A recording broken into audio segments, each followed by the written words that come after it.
Hello, welcome. Can you hear me okay? We just need a couple people to respond. Excellent, thank you. 20 people. So welcome. Oh, Kaon can't hear anything. Hmm. Okay, our TA, Kaon, is going to log off and then join again. I think that's specific to her laptop. So welcome to the second week of our class, COVID-19 and Society. Today we are going to be talking about what it means to think sociologically about a global pandemic. So today you're going to get a little more information about the course. You're going to get to meet the whole teaching team. And then we'll introduce two key ways of thinking sociologically. And then module 2, which is open now, gives an overview of the other two characteristics of this sociological thinking. So I just want to reiterate that my email address is catherine.lyon@ubc.ca. I'm so excited to be working on this course with you. It's really such a privilege to be able to teach about something that is so important and pivotal and ongoing, and I don't take that lightly. Every Monday I have office hours from 3 to 4 p.m. in Collaborate Ultra. I already got to meet a few people yesterday, so please keep coming. Don't leave me hanging there by myself. You can come to talk about the lectures, the readings, the discussion, or you can just talk about your own course planning and so on. Oh, is someone moving my slides? Okay. So the first thing I want to let you know about and to emphasize is the importance of community building and social interaction in this course. So it's pretty unusual to have a course where we're never going to meet face to face. And so I've tried to address this in a variety of ways in the assignments and the weekly modules. And one way I'm trying to do this is through creating course learning communities. So if you can go into the People tab on the left-hand side of our Canvas course, you can sign up for your own learning community. And there's 6 different ones, and each of our TAs is responsible for 2 of these communities. So you can see that for some reason, Learning Community 4 with Suki is really popular and it's full. And this is a place where you'll have a maximum of 29 students that you can basically experience the course with every week, and you'll have a dedicated TA. So although this is a large class, we have about 180 students, it doesn't need to feel that way. So you can actually get to know each other. There's different ways that you can interact with people in your learning community, and you can take or leave whatever makes the most sense for you right now. So there's some more graded and formal pieces. You can't leave those, unfortunately. But so our weekly module discussions are going to start happening next week in your learning community. So instead of discussing with 180 people, you're going to be discussing with 29 people that you can actually get to know over the course of the term and hopefully even learn each other's names. Also, the comments that you've been offering in class, which are so interesting, please keep it up and keep sharing new research and new links in the comments. Those will also happen within your learning community.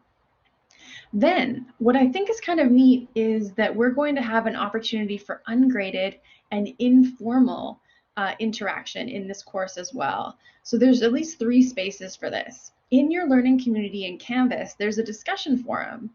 So your TA will be having access to that forum and all 28 other students in your learning community. And there you can post questions about the assignments, or if you want to share like a podcast that you just heard that relates to our course, that's a great place to do that. So if you're looking for a little bit more interaction, that's one way that you can do it. Also, we have Canvas email. So several students have emailed me indicating that they don't know how to contact other students in the class. And you actually have access to email everyone in this class. So if you go to your Canvas email and click Compose Message, then you choose the course, which is our SOCI 410 COVID-19 course. What will pop up for you is this directory of students in the class. So it'll give you options. You can choose whoever you want to email. The last thing is that I have created in Collaborate Ultra a student drop-in space that will open up every Thursday from 6 to 7:30 p.m. And so I won't be there for this space. I'll be there in my office hours on Mondays from 3 to 4, but this is just a place that you can go to chat with other students in the class. This was an idea that came up during office hours yesterday, and I thought that sounds pretty great. So this is during our regular scheduled class time. So if you're free anyways and you just want to talk to people about the course or COVID or anything, that's the place for you to do it, and that won't be graded or monitored.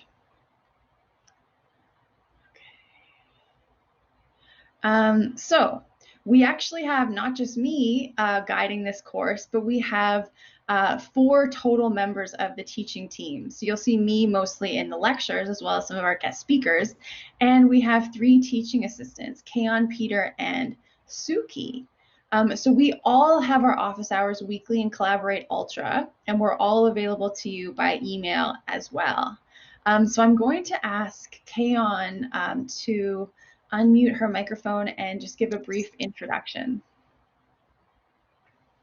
Can everyone hear me? Can you hear me, Catherine? I can hear you, but you're a little bit quiet. Okay, I'm on my iPad right now because my laptop's not connecting, so I hope, does this work any better or? That sounds pretty good. Okay. So hi everyone, my name is Kayon and I'm a second year master's student here in the Department of Sociology. I'll be one of your TAs this semester, as Catherine had already mentioned.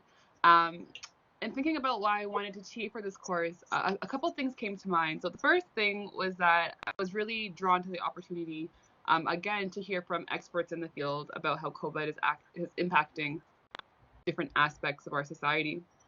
Another reason why I was drawn to the course is because as a sociologist who's really interested in epistemology and how people come to know what they know, I was also drawn to the opportunity to learn from students from a variety of different disciplines and a variety of different social locations about how they've been understanding and how they've been impacted by COVID. So I'm really looking forward to learning with you all this semester about that. I was TAing for this course over the summer, so one of the modules that I'm looking forward to returning to this semester is the COVID and science module. And that's because I've become particularly interested in how people evaluate knowledge claims during the pandemic, how people come to believe or not believe certain evidence in this time where a lot of misinformation is being spread online. My office hours or student drop-in hours are Tuesdays from 10 a.m. to 11 a.m. So you can drop by if you want to talk about anything about the course, about content, about assignments. If you want to just talk about COVID or society and how you've been impacted by it, I'd be more than happy to chat. Thank you, Catherine. I'd be more than happy to chat with you during my office hours about that. You can also send me an email.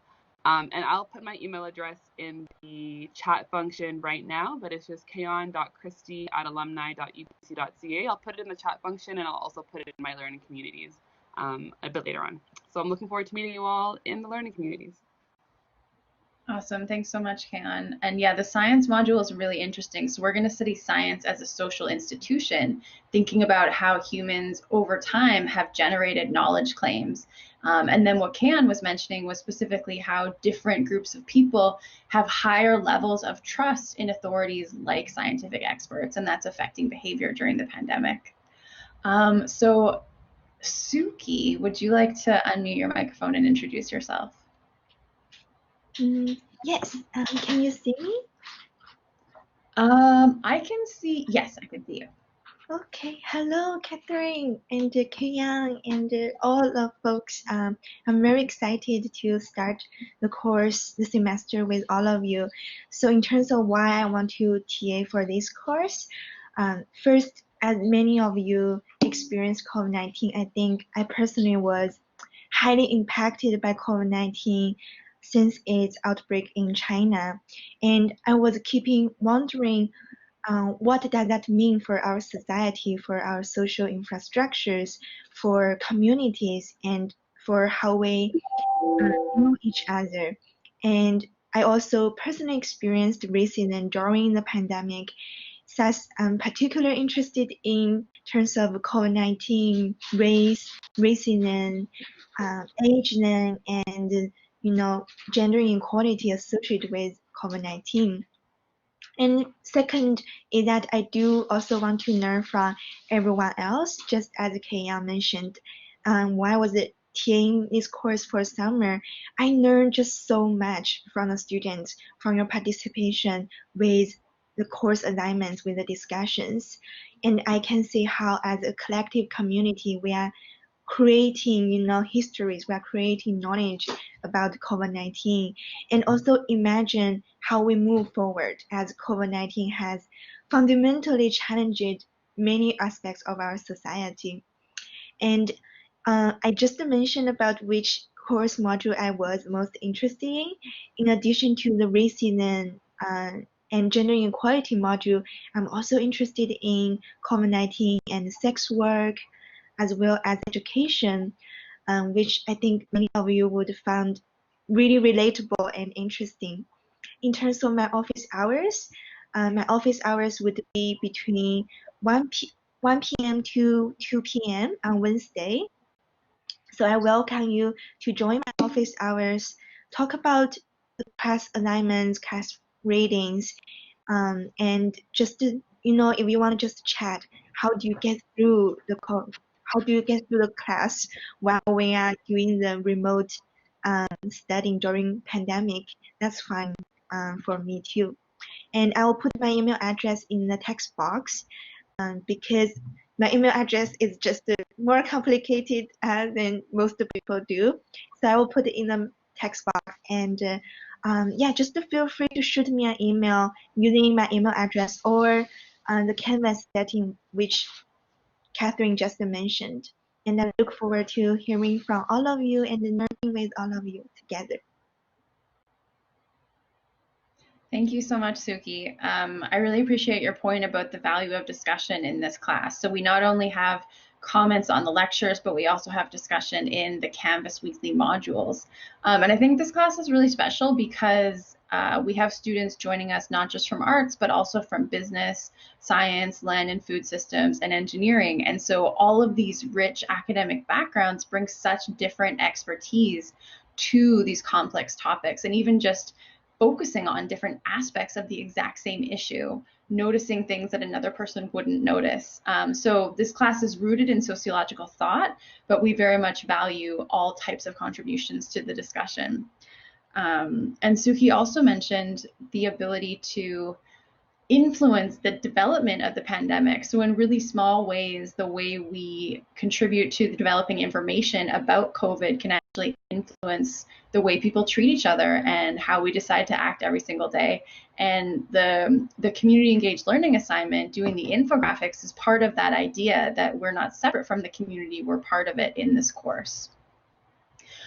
Peter is our third TA, and he is not able to join us today, but you will be meeting him in the learning community if you sign up for Peter's learning community. So please make sure you sign up for your LC by the end of this week.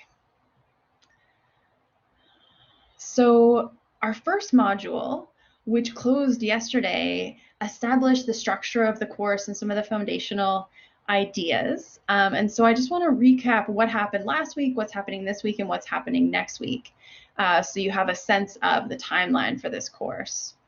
So modules are structured to be open for an entire week, and I did it like this so that for discussion it still feels dynamic and you are getting responses, but because of these unusual remote learning conditions, it allows you to check into the course whenever you want throughout the week. I do encourage you to try to post in class earlier and then check back in later in the week to see how the discussion has progressed, because people are sharing really interesting insights, personal experiences, and links to updated news articles and data, which I'm really appreciating. So this week, starting today, our module Thinking Sociologically About Pandemics opened at 9 a.m. this morning. And here we're going to explore 4 characteristics of what it means to think sociologically and how we can apply that to this crisis situation to highlight processes and root causes we would not have understood before. So this will be due next Monday at midnight, and today's optional live lecture is built into this module. So I'll post this recording in this module later today in case you want to review it. Then our third module starts next Tuesday, and this is on COVID health inequity.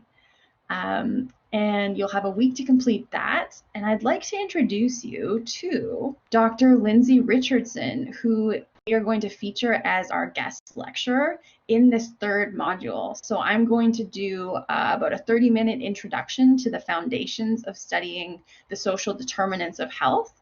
And then Lindsay is going to apply it to health inequities by gender, race, and class under COVID.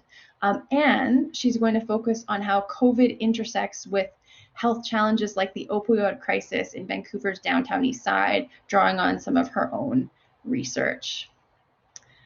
I want to pause now and do a poll with you. So I asked you to fill out a pre-survey for the course, but I haven't gotten a high number of responses for that. So I am going to do a poll now. And this poll is for you to let me know on November 17th, that week, students get to vote on the module topic. So there's 4 options. I'm just going to create the poll now. So take a look at the 4 options and think about which one you would like to learn about that week.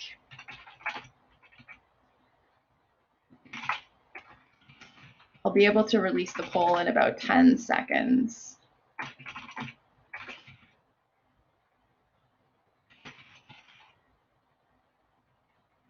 Okay, you should be able to see it now. So COVID economics would look at the logics of capitalism and different types of economic systems and how they were prepared to respond to this crisis, and particularly the cost of the health outcomes. The social networks module will look at the idea of bubbles and how social network analysts are actually tracking data about the bubbles and the interconnections that people have under COVID. COVID and maritime law will look at what happened with cruise ships and what the legal history is that allowed cruise ships to just float around. And it will also ask about other vessels and other people that were in danger at sea under COVID, refugees, for example, and we will ask who is rescuable under a pandemic. And then demography will look at broader population trends. For example, how is COVID going to affect the age structure of the population and fertility rates? So it looks like the most popular option is social networks, followed by economics, and then maritime law and demography are tied. Things are still changing. Okay. I'm going to take a screenshot of this. And then, so we'll probably do social networks on that day. Thank you for your responses. So this brings us to the 3 themes of this course and a general recap of Module 1. So I want to make sure we're on the same page in terms of what the key ideas were and what you got out of Module 1. So the key themes in this course are social inequality, social interactions, and social institutions. And we are going to look at inequality along the lines of race, age, gender, class, and sexuality especially. We are going to look at social interaction under lockdown by asking about friendships, dating, social infrastructure, and social networks, and how they were affected by, the closure of community spaces. And then we are going to we're going to finish by talking about social institutions, and we're going to put a lens on the institution of the family and how it adapted in relation to changes in workplace, working from home, and changes in the education system as it had to absorb all this invisible labor of educating children. Also going to look at science as an institution, as Kayon mentioned, and we will talk about health and work with an emphasis on marginalized workers, which the reading from our first module kind of tied into. So think for a minute about Module 1, which was due just yesterday, so it should be fresh on your mind. And think about what some of the key ideas were from this module. And I'm going to ask you to write. Okay, so you should see a blank whiteboard here. If you can think of 1 or 2 key ideas that you would take from Module 1, You can write them on the whiteboard. So thinking about what to study in sociology, sociology offers you a set of concepts, which are tools for seeing the world.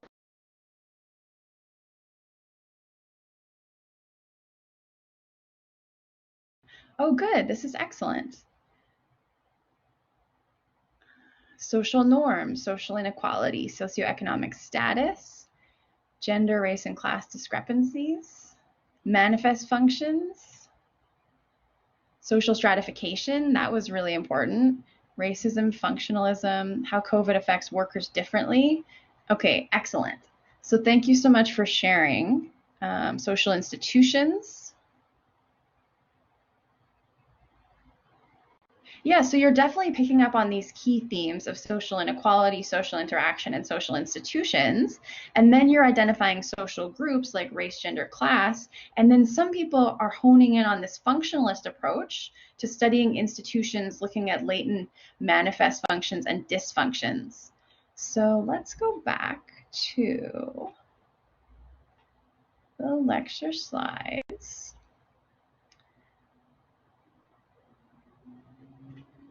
And I want to highlight the, oh, I guess you can draw on my PowerPoint too. That's cool. That's really good to know. I want to highlight what I would call the top 5 concepts that were introduced in Module 1. So this is what I would organize your studying around. So social inequality and the idea of social stratification, which explains how sociologists are studying inequality specifically in relation to how societies are organized, which is different than other forms of inequality. And then social institutions. So we looked at the institution of sports and different types of functions that are intended, unintended, or that are just plain harmful. And someone posted, thank you, someone posted on class an interesting comment about the UN, whoops, the UN Department of Economic and Social Affairs did an analysis of the impact of COVID-19 on sport, physical activity, and well-being on young people's social development. So I thought I would share that here with you. So in this lecture, analyzing sport as a social institution that has benefits and meets social needs, I mentioned the rise of marble racing. And I've actually been kind of watching more marble racing lately, just because I can't really go outside. And I wanted to share with you a clip because it's just, I can't even explain what makes it so unusual and interesting. So I'm going to try now to share with you just a 1-minute clip of marble racing for those of you that haven't encountered it before. And I should mention that I have no financial investment in marble racing. I'm not pushing this for any other reason other than I think it's really cool and it's quite a phenomenon. Okay, let me see if I can share my screen here so you can watch this with me on YouTube. Okay. So as you're watching this, think about why marble racing would become more popular now, what needs it's meeting, and what makes this funny. I think it's absolutely hilarious. Okay, here we go. Pacers to the lead. Green Ducks into the water. Now they have a lot of trouble moving through those quick chicanes to start things off. And the Savage Speeders keep their momentum up. They fall into the final funnel. Raspberry Racers trying to fight for gold. The sports event of the summer has arrived. Wow, unbelievable. He was knocked off. Fight in the fan section. Raspberry Racers, they take the lead. Neck and neck hold. 4 finish line in sight. Who's going to get it? Marble League 2020, premiering June 21st. This one's for all the marbles. Okay. So if anyone has thoughts that they would like to share, you're welcome to raise your hand. And then when I call on you, you can unmute your microphone. So what makes this funny and what makes this potentially appealing in the COVID era? How come they've seen an increase in millions and millions of views?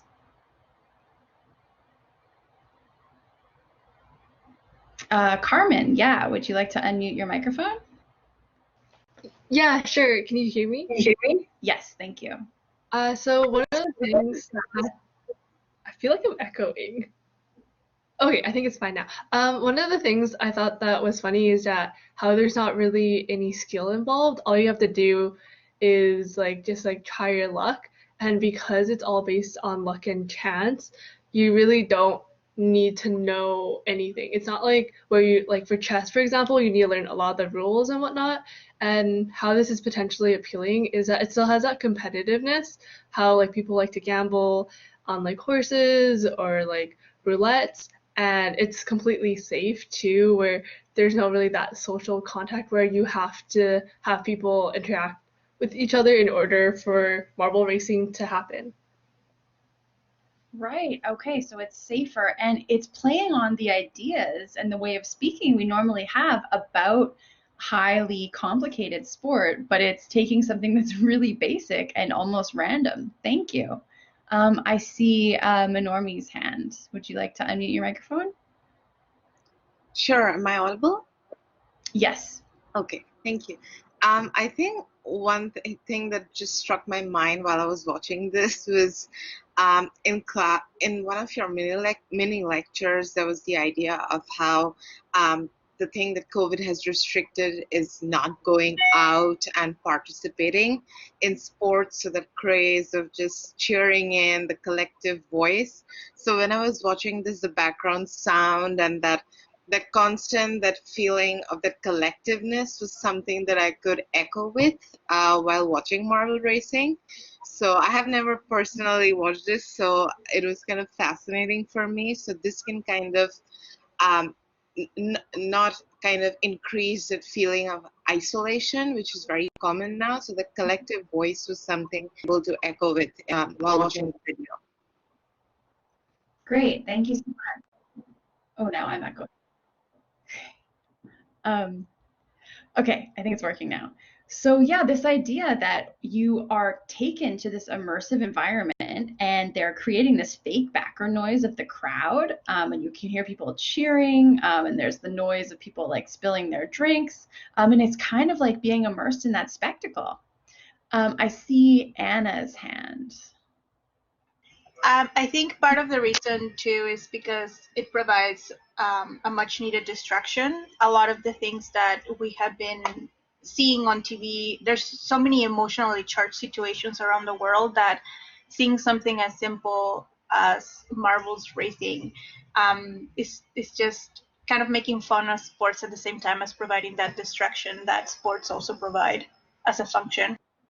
Yeah, thank you. There is a bit of mocking here in some ways, which I think makes it really accessible to a wide range of people. And yeah, it is certainly a distraction. And it kind of reminds us that sport, the function is often entertainment and distraction. And we've seen at the same time the rise of a lot of social movements during this lockdown period, including like the movement to end systemic racism globally. And so we have to wonder how the institution of sport plays into that.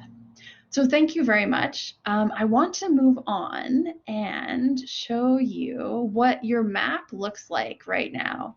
So this week, or last week, you created as a class the Pandemic Spaces map, documenting where you are around the world, changes in public spaces and access to services like public services like libraries and community centers, entertainment, recreation, indoor and outdoor.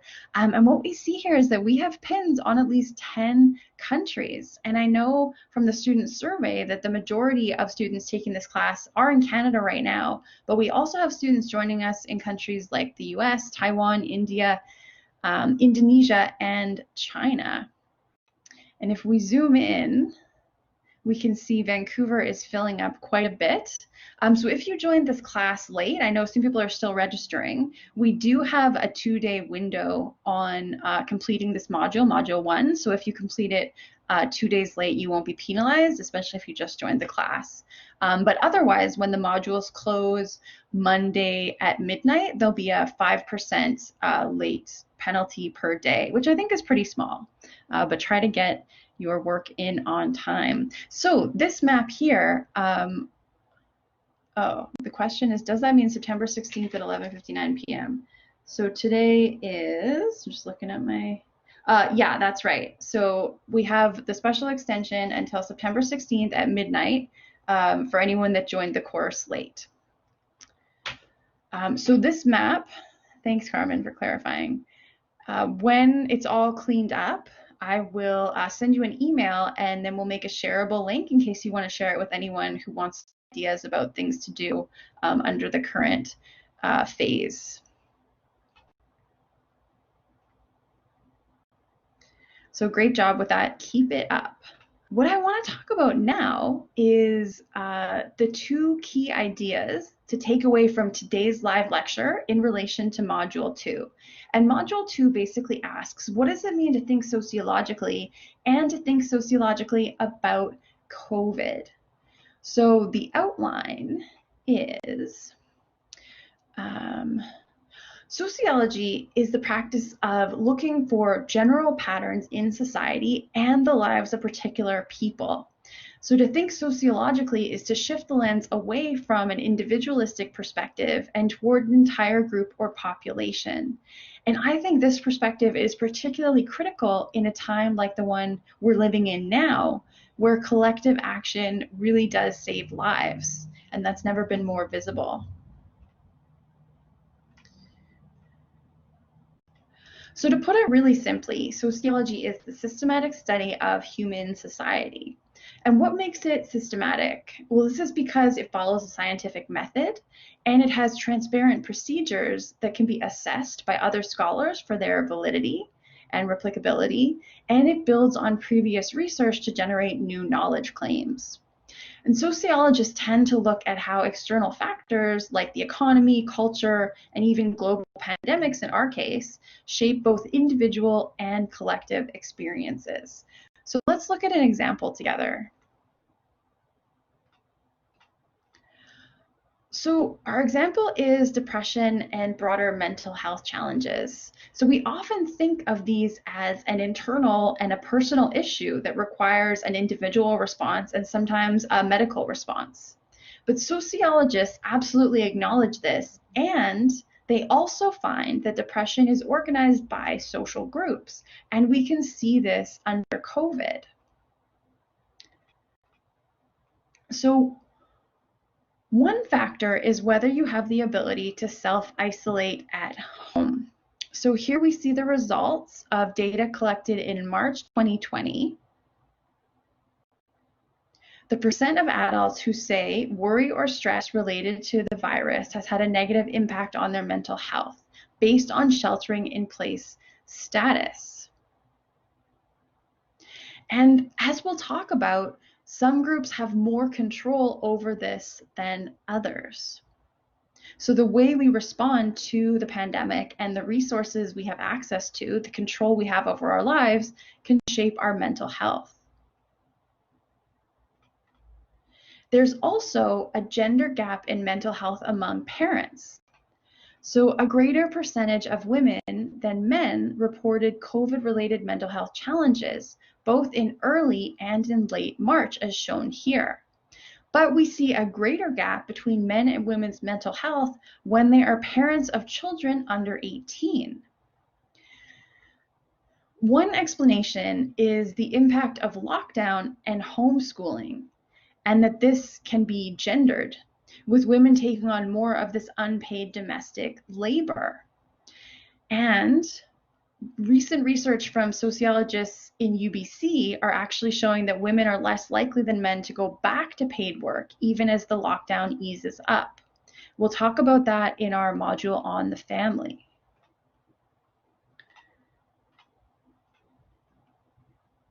Data is also showing in Canada that 60% of Indigenous people say their mental health has worsened due to COVID. And this is really important to pay attention to because Indigenous people were already more likely to report fair or poor mental health prior to the pandemic due to things like intergenerational trauma, discrimination, colonialism, and so on. So what we're seeing here is an exacerbation of this pre-existing trend. And that is much of what we'll discuss in the social inequality part of the course, the first few modules, is that a lot of these problematic structures were already in place and they are being further worsened by these pandemic conditions. But we need to take a step back and think about how rates of depression are also shaped by social context. So in some societies, like in India, shown here, for example, depression tends to be more stigmatized and there is less language and social protocols institutionalized around it.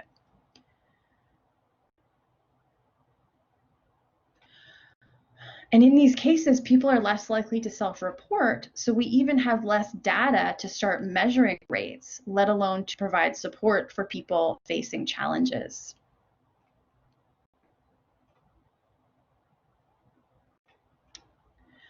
So by understanding COVID-19 and its impact on our lives through a sociological perspective, we're able to discover and analyze the impact of this crisis on population-level health and sociocultural outcomes, things like social inequality, global and local health inequities, and social and political change. In doing so, sociologists are able to provide a holistic analysis of events like COVID-19 and address issues that may seem unrelated, but that contribute to people's everyday experiences. And I imagine there's probably some topics on the syllabus that you didn't think would be there, but we're going to show how they are all interrelated.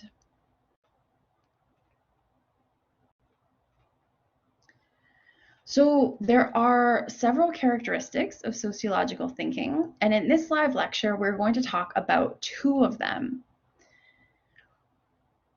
These are two that sociologists use to look at and analyze the world around them, seeing the general in the particular and seeing society in our everyday lives. And the two that will be discussed in the pre-recorded lectures for this module are seeing through marginality and crisis and seeing the strange in the familiar. So those are available to you right now. So let's start with number one, seeing the general in the particular. Sociologists look for general patterns in the behavior of specific people. Society shapes us as individuals into groups, maybe like children, teenagers, adults, the healthy, the sick, the rich, and the poor. And each of these groups impact the life experiences of the people in them. And this can range from what kind of education is available to them, to what food they eat, to whether or not they experience life in positions of power in society or more on the margins. Seeing the world sociologically includes realizing how these general categories that we fit into can shape our experiences. For example, how do our parents' jobs impact what level of education we receive? If I polled this class or any university class, data shows that we would find an overrepresentation of students whose parents also attended university.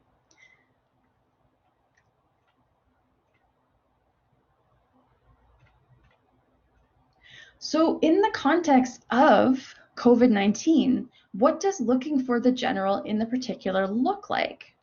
When looking at society in the midst of the COVID-19 crisis, sociologists look for patterns among individuals who might be acting differently to the general population.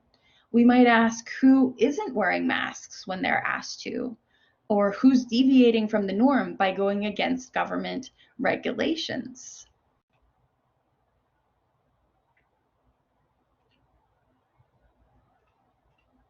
For example, this can include an analysis of individuals who have protested lockdown, as was done by Vox in the following article.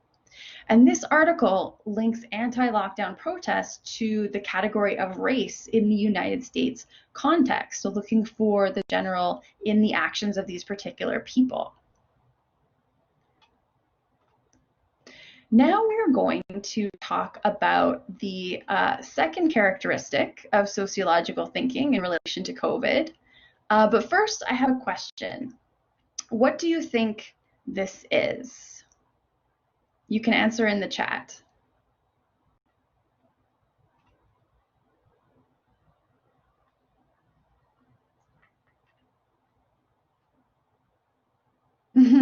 Germs, some type of virus, art, a sketch. It is a sketch, but what is it of? Oh, The Places You'll Go. Is that the Dr. Seuss book? Dr. Seuss art. COVID.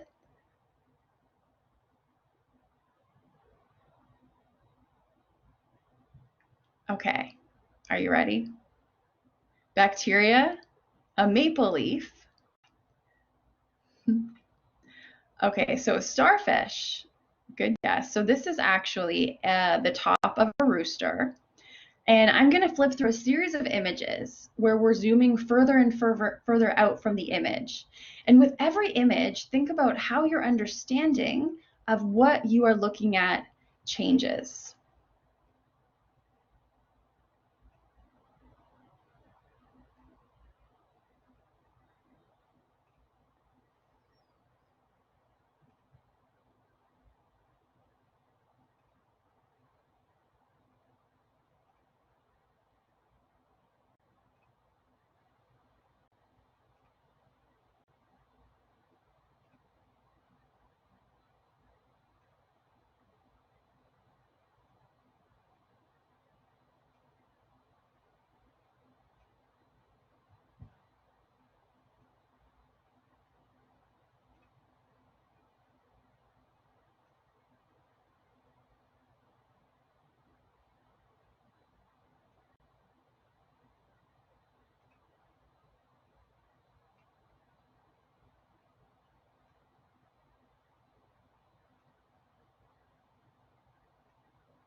The end. So that is a children's book called Zoom. So you were right if you said this was a children's book. It was published in 1995, and it's by István Bányai, who's a Hungarian-American artist. And there's no words in this book, but the images say a lot. So take about 20 seconds to process, and then you can write a comment right on the slide here, what your key takeaway was from this book. So you can write it on the whiteboard here, or you can write it in the chat. What do you think the author was trying to say, or what do you take away?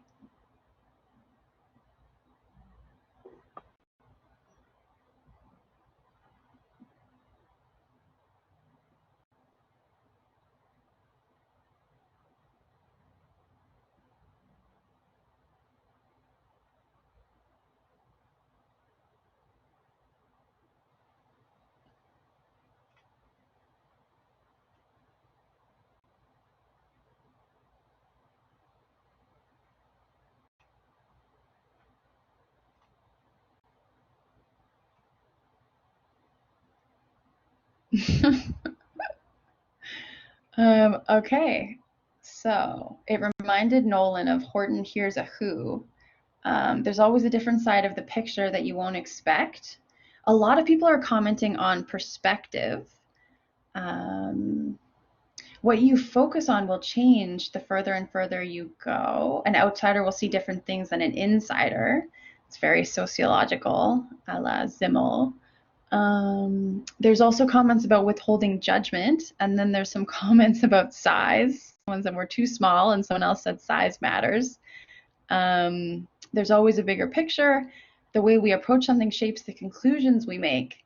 Okay, we need to zoom out to understand the whole picture, which is kind of ironic since we're all learning in Zoom these days. So for me, I agree that perspective changes how we will understand a topic or an issue. And in particular, we can take a global perspective, understanding connections between ourselves, our social networks, the people in our life, the neighborhood that we're living in, the region that we're living in, and the country, and how countries are related to each other.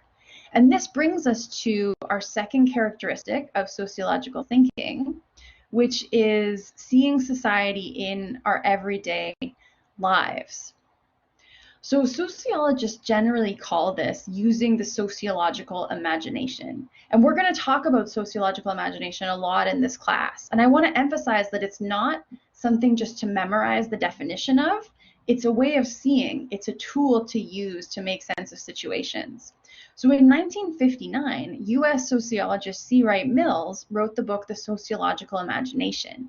And he defined this imagination as the ability to see the relationship between individual experiences and the larger society. And I'll read you a short quote from Mills.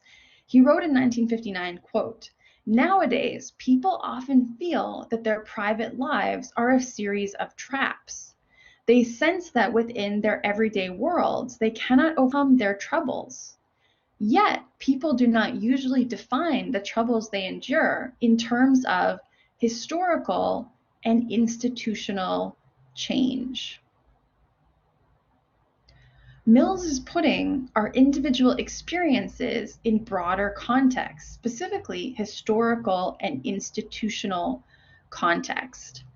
And this is what you're reading about in Module 2.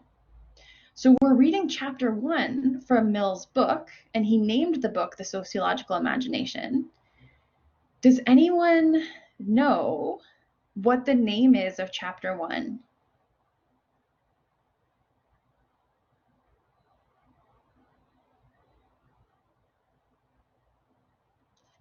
Is everyone frantically opening a second window to open the Canvas reading? Okay, Abby, yes, and Jamie, that's right. It's called The Promise. And so Mills is at least partially talking to us readers. He's saying, I am promising you that this way of seeing, that this broader perspective where you get outside of your own head and you think about what was happening to the society leading up to this moment and how institutions like the economy are changing around you, that by seeing this way, sociology will become relevant and we'll get a better understanding of the root causes of the problems we are facing.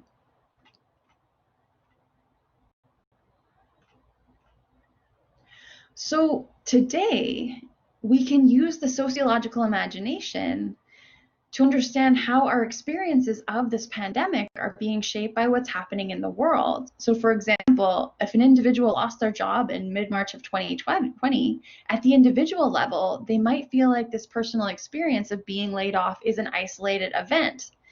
But using the sociological imagination, they can identify broader forces. So did you know, for example, that women are more likely to work in industries that had greater numbers of layoffs? So this is further shaping gender dynamics. But if you internalize this as someone who got laid off as your own fault, you would be missing the broader trend that was actually responsible. And so that would help you, knowing that would help you make decisions about how to act moving forward, perhaps changing to a different industry, for example. So we know that people who have been laid off under COVID have been affected by nationally enforced lockdown, social distancing laws, companies shutting down, global recession, gendered and racialized trends, and so on.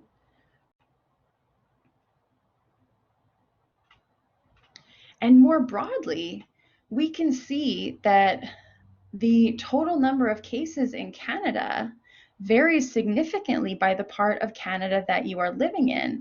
So this is a map from infobase.canada.ca. And if you go to this website, you can click the play button, and over time, it'll actually show you these trends developing. It goes all the way back, I think, to January of this year. It's fascinating to read, and it's fascinating to watch. It's a great resource. There's also, if you go to the website Our World in Data, so it's ourworldindata.org, they have this data on a global scale. So here we can see daily new confirmed COVID cases. This is from September 15th, but they have this data from earlier there.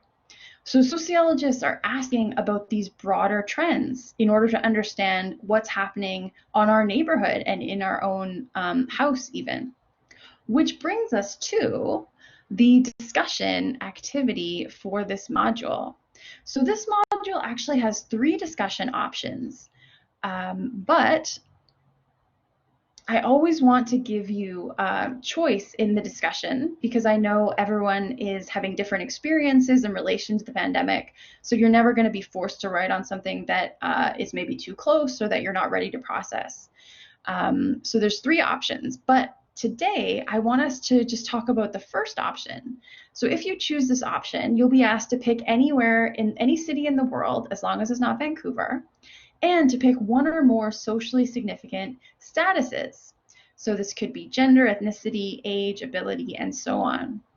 And then you're asked to do some research and assess the likelihood that someone from this city and social group would be able to A, avoid being financially affected by lockdown measures, B, avoid getting the infection, C, avoid serious health complications if infected, because we know there's a difference between rates of infection and rates of death for certain groups, and to avoid negative financial impacts if infected. So there you're thinking about things like the social safety net in the country that they are in, for example. And then part two of this discussion assignment is to choose two other students' posts to comment on in a way that adds to, extends, reframes, or critiques the conversation in a manner that is civil and constructive. So your comments are expected to really broaden the conversation. So if you're just writing good job, great comment, I appreciate what you said, that's not actually, that's a positive reinforcement, but it's not giving us information that we didn't have before. So really stretch yourself to contribute to the discussion. And you certainly don't have to always agree, as long as your disagreement is respectful and is focused on ideas rather than focusing on people. So what I want to ask you to do today is to prepare for this discussion with a 10-minute activity that we will do together in breakout groups. So I'm going to put you into breakout groups of 3 or 4 people. And in this small group, I'd like you to share the city or social group that you would write about if you were doing this assignment. And then talk about sources. What kinds of information would you actually need to complete this assignment? Where would you turn for this information? So I gave you 2 examples already from Our World in Data and from the Canadian website. And so then together you can brainstorm possible sources of this information. So I'm going to give you 10 minutes, and this is also partially so you can chat with other people in the class, see how your modules are going, see if you have any questions. And be prepared to report back to the class with some highlights from your discussion in about 10 minutes, so at 7:10. Are there any questions before we break off into the breakout groups?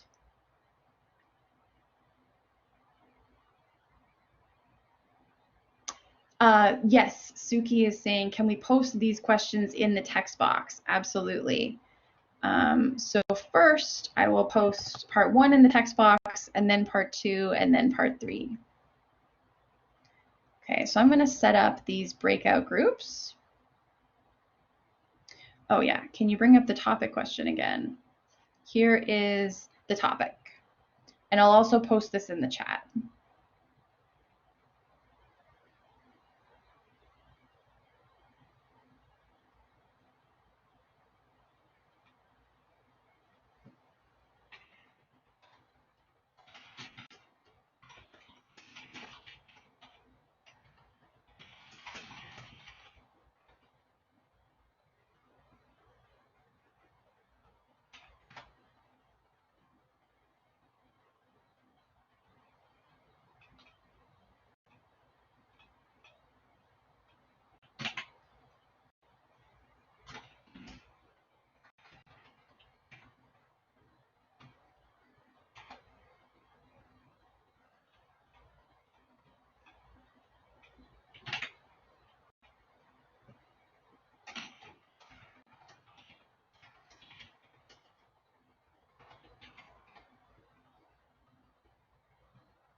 Okay,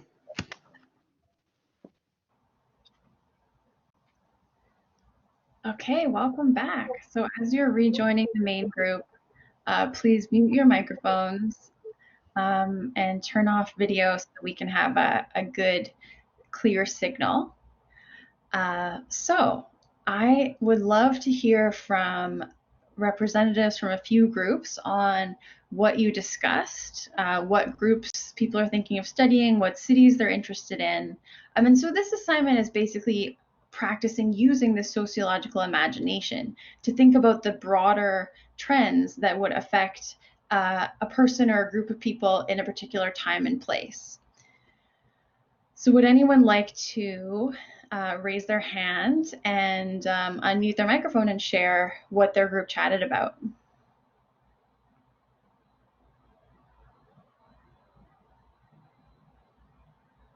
Great, Manormi, thank you.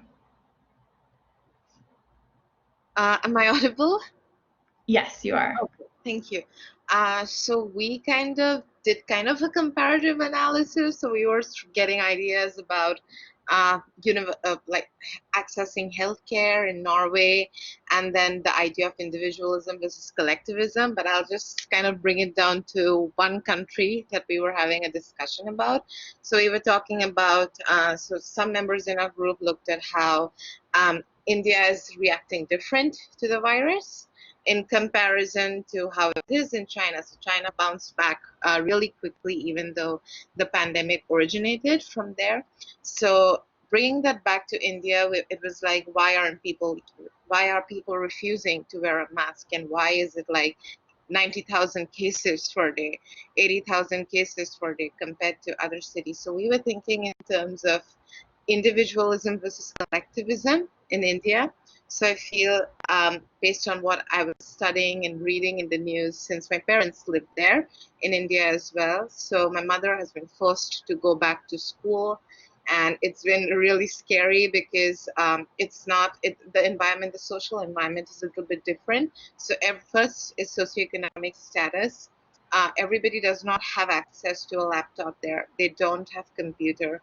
It's been hard doing online classes there. My mother is not tech friendly, so she's been asking for a lot of help from me that how do you access these classes, and using classes with her phone, doing grading. It's been kind of hard, even for young students there. So the socioeconomic, while some people do have access to using their computers, so switching back and forth and and the socioeconomic barriers as to who has access, ability, those were some of the things which I think was impacting the way people access the online environment. But with respect to how COVID is impacting the country, or since India is so huge, maybe the city, I would say, has a lot to do with individualism, because some people refuse to wear masks at all. So this community where my mom lives in, she tells me that half of the people don't wear masks. There have been large gatherings, marriage ceremonies happening, and it has a lot to do with religious beliefs and why people don't want to wear a mask. And I think even accessing healthcare, this again, the different barriers to accessing healthcare. We don't get government subsidy, so nobody gets insurance like we have here. So they all have to pay, and kind of those gaps in accessing universal healthcare, the socioeconomic barriers, I think that was what a general discussion looked like, and then individualistic versus collectivistic values. I would personally say, to wrap it up, socioeconomic status was probably the biggest barrier, which I believe is happening in my community. Though India is huge, so every city is being impacted really differently. But for my mom and dad who have to go to work, and this was something we touched in lecture as well, but for my mom and dad who have to go to work and they possibly cannot stay at home or do it virtually, I think it kind of really exacerbates the social barriers which are there in different cities. Thank you so much. That was a really powerful answer. I appreciate it. And I really valued your ability to move from the micro level to the macro level and back. I think that's a really powerful skill, particularly in the social sciences. And that does demonstrate the sociological imagination, which is just starting with your personal experience and using that as the basis to ask a question, like, is this happening to more people, or what is the root cause of this? And that's how some, really well-known research projects have started, just from personal experience. So thank you very much. And these are the types of comments that you're welcome to mention in the class comments on the lectures, as well as in the Canvas discussion. And then when we get to the infographic assignment at the end, that is a more formal, scholarly, evidence-based research paper. And when I say evidence, I mean like peer-reviewed, although personal experience is also a form of evidence. Anyone else? I think I saw Anna had their hand up a moment ago. Hi, yes, I just didn't want to speak again, but if nobody else wants to go, we were discussing mostly cities that I think that we're familiar with, but a commonality that kind of came up was big areas with high density, so a lot of people living in the same area, commuting, and the difficulties and differences between a policy and whether or not that those policies or those guidance or guides can actually be implemented when you're coming from outside the city, commuting for 2 hours, and then somebody was mentioned that the Philippines has a curfew. So is that realistic? Because if you have to travel from very far, then we have the socioeconomic status playing a role into that as to whether or not you can pay high rents in the middle of New York or you have to live on the outskirts.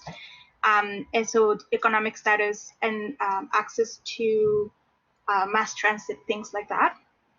And we were also talking about whether or not, like in terms of resources, whether or not we would be able to trust official numbers in all of these different cities and countries, where we'll be getting that information, especially in some of the cities around the United States, but there's a lot of controversy around the federal government changing numbers for COVID and the reliability of that. Thank you very much. Yeah, socioeconomic status seems to be coming up repeatedly throughout the discussion today, and yeah, just the collection process for data. Even if the collection process is rigorous, the types of questions that are being asked and the statistics that are gathered don't always line up in a parallel way across cities and across countries, so it's really hard to compare. And then you also have some questions not being asked at all, like a lot of places aren't gathering race-based data, so we can't demonstrate the inequities along racial lines. So that we'll see in our module on race that some cities are starting to do this now. I think that Carmen, did you have your hand up? Yeah, I can go if no one else wants to. I just figured, like, if anyone else wanted a chance, I could definitely wait my turn. I think you're the only one. Thanks. Okay, so some of the countries and cities we were talking about were some US cities, like New York, and some other cities where we have like personal ties to, as well as some of the information that we considered would be like government, as well, like government websites, like news articles. The city and, well, the country I was more interested was New Zealand, especially since currently they have a female prime minister. Yes, I believe it's prime minister, and they've done such great work during COVID, and I was kind of curious to see how they've managed, as well as the intersection with gender, because there might have been policies that may have been implemented where it encouraged, like as you mentioned earlier in your lecture, like industries that were more that women were in got more heavily impacted, and therefore like it can also cause a discrepancy in the future as more women turn to maybe work at home rather than go back to the workforce, as well as like the gender gap. So these were just some of the ideas that we talked about. Thanks very much, Carmen. Yeah, it would be really interesting to trace the decisions that different political leaders made and how they worked with the healthcare system or not. And yeah, gender is a really fascinating thread between all of this. And there's predictions that, the impact of this gender employment discrepancy will last long beyond this year, unfortunately. So we'll have to see how that plays out. Thank you so much, everyone, for this rich discussion. I really appreciated, in particular, learning about perspectives from different parts of the world. I think that's really valuable, and I hope that'll continue. So we're coming to the end of our class today. The rest of the module for this week is in Canvas. I am going to hang out here for a while if you want to chat or if you have any questions. Otherwise, a reminder that on Thursday we have the open student drop-in time from 6 to 7:30 in Collaborate Ultra. If you want to meet other students in the class, that will be unmoderated and ungraded. It's just for you. So I'm really looking forward to this term with you. Me and Kayon and Suki and Peter have been doing a lot of work compiling the latest research. You'll actually see a lot of people from UBC showing up in the course. And oh, was there a hand? And I'm also really excited to report that I've been talking to Santa Ono about his work on climate change lately, and he's agreed to come and lecture for our class on the connections between COVID and climate change. So you'll see that on the syllabus in a few weeks. So thanks very much. Have a fantastic week and stick around if you would like to. Bye.